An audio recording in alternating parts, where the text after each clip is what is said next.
नमस्ते। कभी सोचा है कि दुनिया के नक्शे पर भारत की जो जगह है वो सिर्फ एक ज्योग्राफिक तथ्य नहीं बल्कि वो कहानी है जो उसकी तकदीर लिखती है। आज हम इसी कहानी के पन्ने पलटेंगे, भारत के आकार, उसकी सीमाओं और उन अदृश्य रेखाओं के बारे में जानेंगे जो इसे दुनिया में एक खास मुकाम देती हैं। तो चलिए इस सफर की शुरुआत करते हैं। तो हमारे इस सफर में 5 पड़ाव होंगे। पहले हम दुनिया के नक्शे पर भारत को देखेंगे, फिर कुछ दिलचस्प आंकड़ों में गोता लगाएंगे। इसके बाद हम भारत की जमीनी और समुद्री सरहदों को समझेंगे, देश को परिभाषित करने वाली अहम रेखाओं को जानेंगे और आखिर में ये समझेंगे कि ये सब मिलकर भारत को दुनिया में इतना जरूरी क्यों बनाता है। तो हमारा पहला पड़ाव विश्व पटल पर भारत। चलिए देखते हैं कि दुनिया के नक्शे पर इसकी असल जगह कहाँ है और ये इतनी खास क्यों है। अगर हम एशिया महाद्वीप को देखें तो भारत ठीक उसके दिल में दक्षिण की ओर बसा हुआ है। और ये कोई आम जगह नहीं है। सदियों से ये लोकेशन पूर्व और पश्चिम की सभ्यताओं और व्यापार के लिए एक कुदरती पुल की तरह काम करती आई है। अच्छा, आप जरा पृथ्वी को एक गेंद की तरह सोचिए।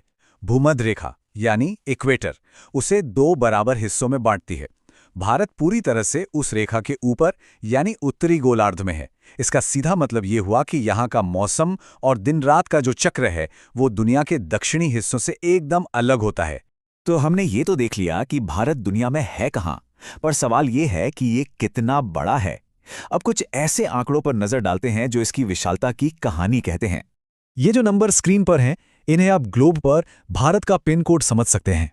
अक्षांश यानी लैटिट्यूड बताता है कि भारत भूमध्य रेखा से कितना उत्तर में है, और देशांतर यानी लॉन्गिट्यूड ये दिखाता है कि ये पूर्व में कितना फैला हुआ है।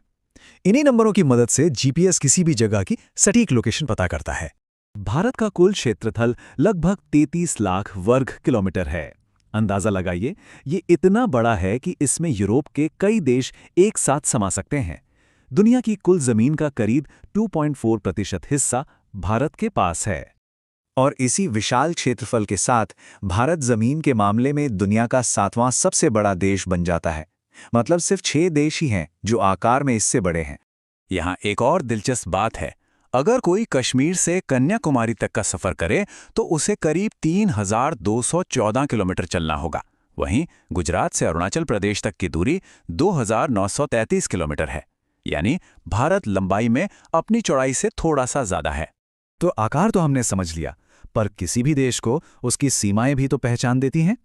चलिए अब भारत की जमीनी और समुद्री सरहदों को देखते हैं जो इसे अपने पड़ोसियों और बाकी दुनिया से जोड़ती हैं। भारत की जमीनी सीमा 15,000 किलोमीटर से भी ज्यादा लंबी है। पश्चिम से लेकर पूर्व तक हमारी सरहदें पाकिस्तान, अफगानिस्तान, चीन, नेपाल, भूटान, बांग्लादेश और म्यांमार जैसे कई देशों से मिलती हैं। ये विशाल सीमाएं सिर्फ जमीन की लकीरें नहीं हैं, बल्कि ये हमारी संस्कृति, हमारी सुरक्षा और हमारे व्यापार पर सीधा असर डालती हैं।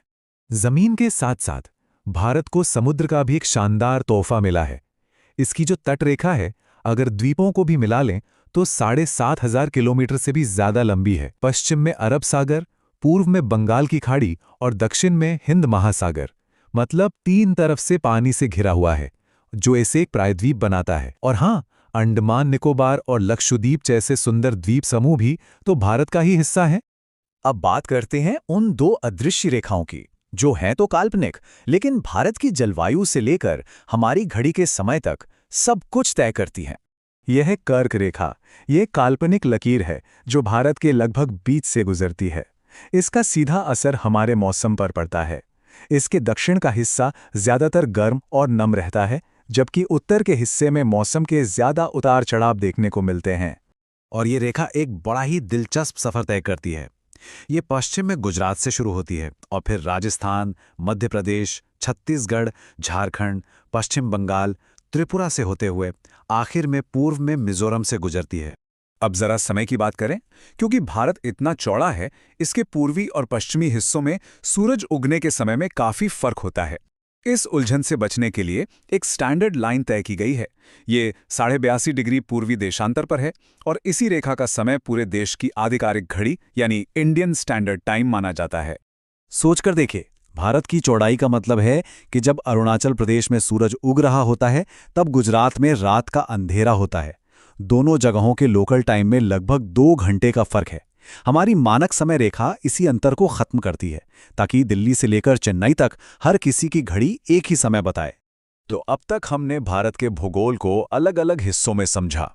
अब इन सबको जोड़कर देखते हैं कि ये भौगोलिक तथ्य असल दुनिया में, यानी व्यापार और वैश्विक राजनीति में, भारत को कैसे एक खास ताकत बनाते हैं। हिंद महासागर के मुकुट की तरह भारत की ये लोकेशन किसी खजाने से कम नहीं है। ये यूरोप से आने वाले जहाज़ों और पूर्वी एशिया की तरफ जाने वाले समुद्री रास्तों के ठीक बीच में पड़ता है। यही वजह है कि ये सदियों से अंतर्राष्ट्रीय व्यापार का एक बहुत अहम चौराहा रहा है। हिंद महासागर की अहमियत ये आंकड़े खुद बताते हैं। दुनिया का 1/3 बल्क कार्गो और 2/3 तेल शिपमेंट इसी समंदर से गुजरता है। मतलब दुनिया की अर्थव्यवस्था की नब्ज इस इलाके से होकर जाती है और भारत ठीक इसके केंद्र में मौजूद है।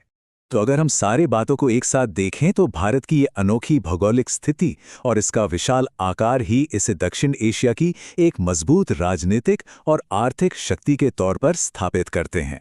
तो आज हमने जो कुछ भी समझा, उसके बाद ये सवाल उठना लाजमी है, अपनी इस असाधारण भौगोलिक विरासत के साथ 21वीं सदी में दुनिया के मंच पर भारत की भूमिका क्या होगी? ये एक ऐसा सवाल है जिसका जवाब आने वाला वक्त ही देगा। इस चर्चा में शामिल होने के लिए शुक्रिया।